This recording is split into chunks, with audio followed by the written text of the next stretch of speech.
In today's video, I've got a long overdue back issue haul to share with you.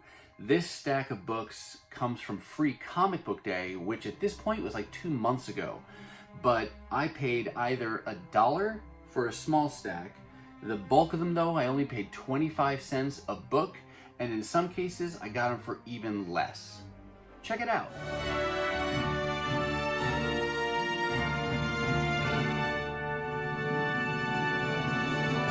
Hey everyone, and welcome to my channel. My name's Chris, and this is Northgarden Comics. So like I said, today's books come from Free Comic Book Day, and that's just because I go kind of in order with the hauls that I share with you, and that's the point I'm at in my comic adventuring. So I'm only at May of this year, and then I've got a few other things kind of backlogged to be able to show you. And I'll be honest, today I'm kind of torn about that method that I use, because I just got home from a comic book garage sale where a guy was selling a full garage full of books for just $1 a piece. And as you can imagine, that was a bustling sale. There were a lot of people, and I did not get there first, so I know there were some really good gems that went out ahead of me. But even that being the case, I came home with some really fun books, and I'm really excited to be able to show those to you. But I'm going to set those aside, and they're right over there, and I'm going to show you those to you in a future video. Today, we're going to look at the books that I picked up on Free Comic Book Day.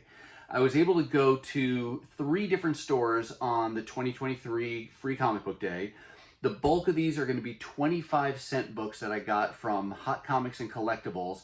That's located, or this location that I went to, they have a few, is in Jordan, Minnesota. And it's become kind of a tradition now where on Free Comic Book Day, they'll do a warehouse blowout sale and just do 25-cent back issues.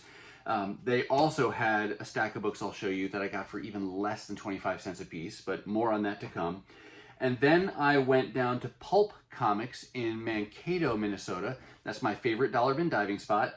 And they had free comics, no special sales, but they still had all their normal dollar books. So I found a handful of things in their dollar bins. And then lastly, I hit Issues Needed in Apple Valley, Minnesota, and they had replenished their dollar books. I don't remember if they actually, it may have been during this time that they knocked them from $2 down to $1, because they did that recently as well. But nevertheless, these were just dollar books, and they had stocked a bunch of extra things in there. And that's a great way for me to go and fill in holes of kind of more current runs that I'm not keeping up with new every month. So that's the last store that I hit. But let's go ahead, and actually before let's go ahead, I will put links to each of those stores and their online presence down below in case you want to check them out. But now let's go ahead and get to the books that I brought home on Free Comic Book Day. All right, the first things we're going to go through are all the 25-cent books. These are the books I got from Hot Comics. And you can find a real mishmash of a variety of things, from newer runs to things like Copper Age. Sometimes you get some Bronze Age things. Most of my stuff is probably, 90s or newer that I came home with. But I did build out some runs and, made some good progress on a variety of things that I'm collecting. The first thing I'll show you here are some issues from Fantastic Four. I've become a fan of the Fantastic Four, and that's only been kind of really recently in the last 5 to 10 years. And so there's a lot of collecting that I did not do from everything prior to that. And so I'm going back and filling in holes as I can. And on this particular sale day, they had several issues from volume 5 of Fantastic Four. That's a volume that only ran like 18 issues, and the first 12 or 13 were numbered as such, and then it went back to a legacy numbering, so it jumps into like the 640s or something like that. I didn't have any of these, so I just picked up what they had, and they happen to have issue 3 with a John Romita cover there. John Romita Jr. Issue 4. Number 8, I like the way Thing looks there, imprisoned. This is part of the original Sin event story. Number 9, 10,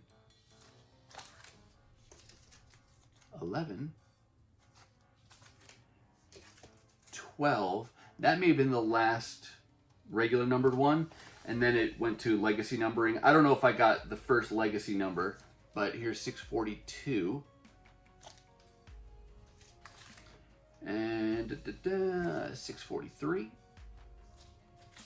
And then I found an annual number 1. Don't know what's going on with Valeria there, but she looks particularly, I don't know if it's angry, mischievous, or maybe she's being affected by having Doom's mask there. Don't know, but that's the annual. And then a couple other random issues. This is Fantastic Four number 62/491. This was from volume 3 of Fantastic Four and is part of the Wade Wieringo run. So just, I'm working on that volume 2 as well. So just figured I'd grab that one random issue. And then this is a volume I know nothing about. This was when it was called FF and a completely different cast of characters there. Michael Allred looks to be involved here. Actually, it's a Matt Fraction, Michael Allred, and Laura Allred are the creative team here. I've heard some good things about this, but I don't know what's going on, and it was the number 1, so I figured I'd grab it for a quarter. That does it for Fantastic Four. Found several Superman books. These all come from the early 90s when I was actively collecting a variety of Superman books, but even though I was collecting it, there's still a lot of holes, and nostalgia is hitting me, and I'm wanting to go back and fill in some of those holes. So I found a few issues to help me do that on Free Comic Book Day. Here's the 0 issue. All the titles, or a lot of the titles, had a 0 issue in October of '94, so I grabbed that.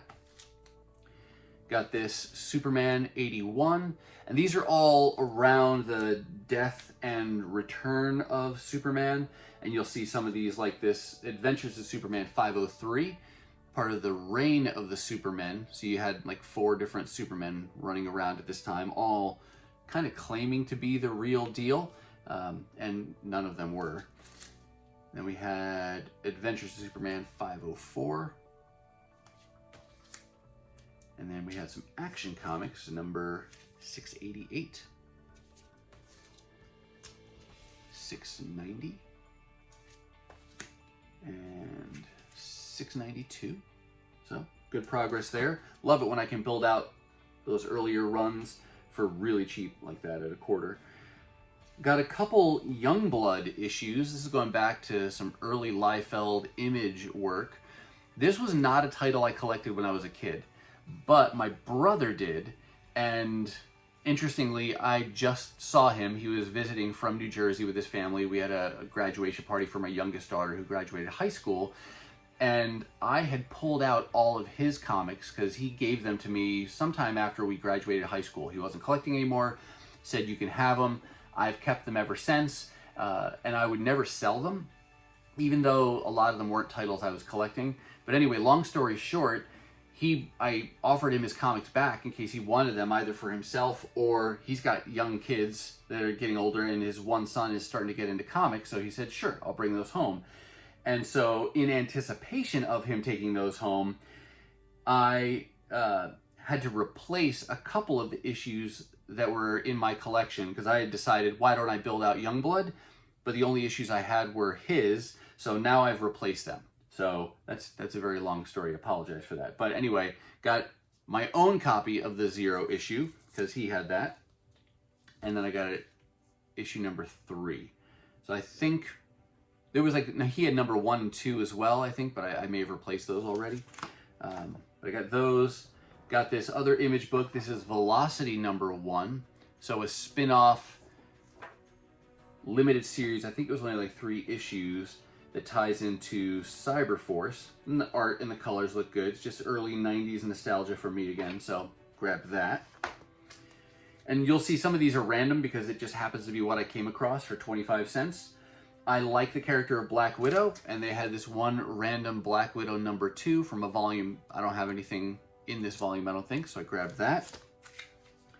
Here's a promotional book that I grabbed from around Secret Invasion time, the original Secret Invasion.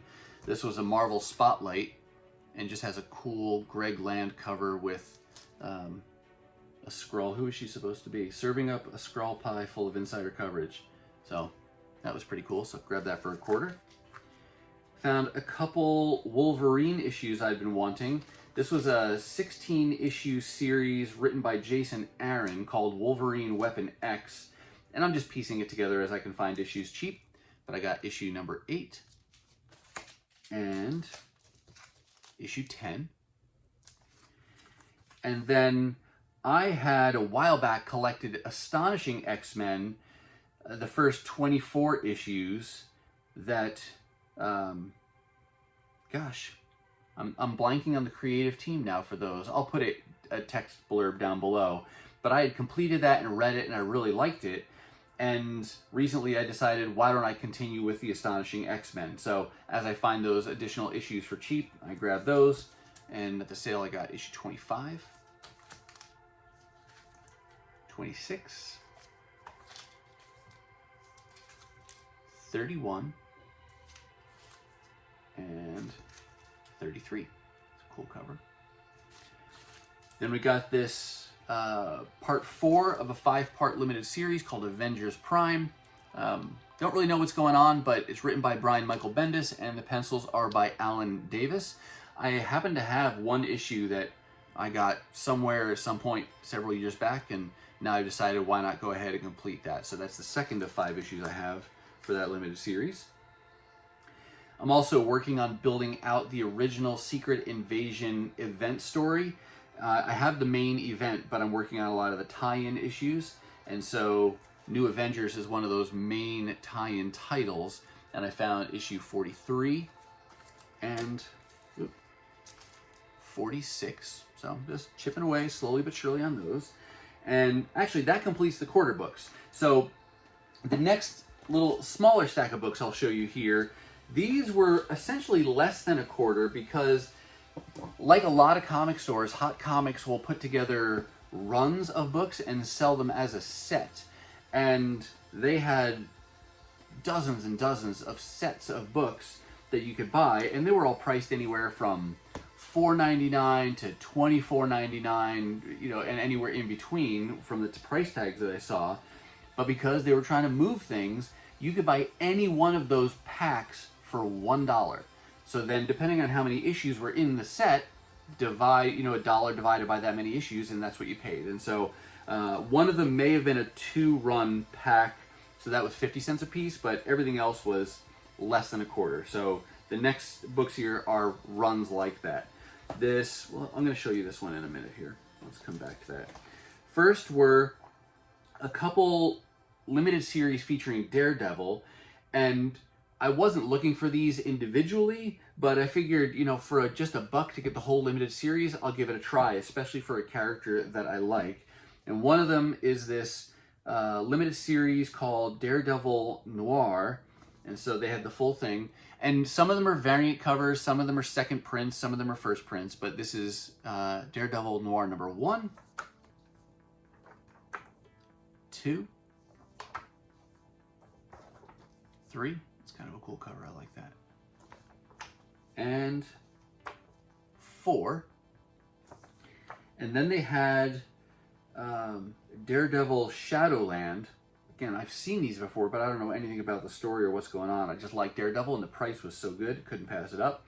See, here's a 3rd printing variant of number 1.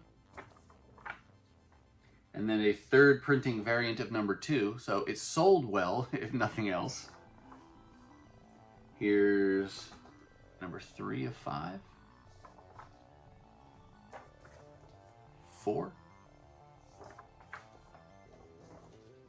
Nice Ghost Rider on the cover of 5.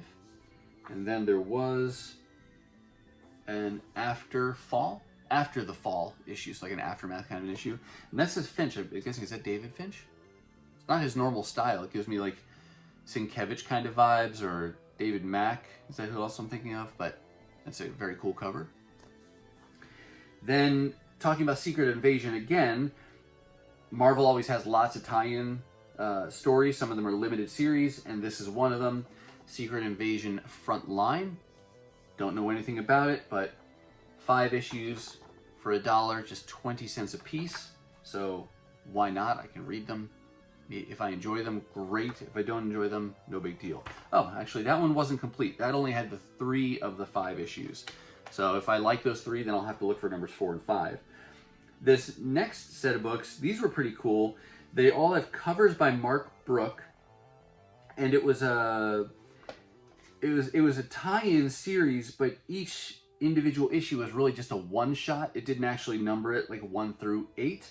And these issues all featured UK creative teams. And that was called Revolutionary War.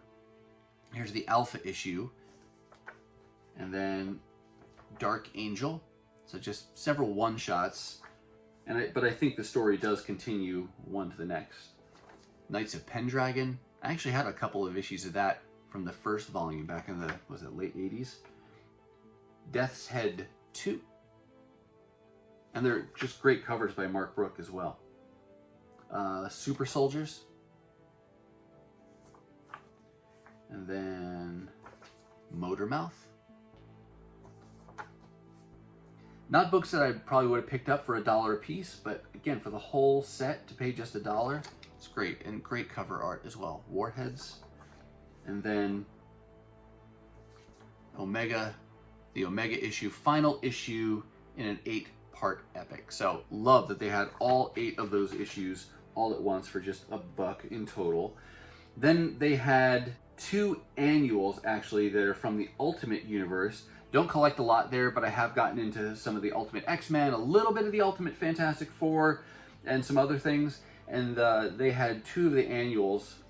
This is Ultimate X-Men, Ultimate Fantastic Four Annual number 1.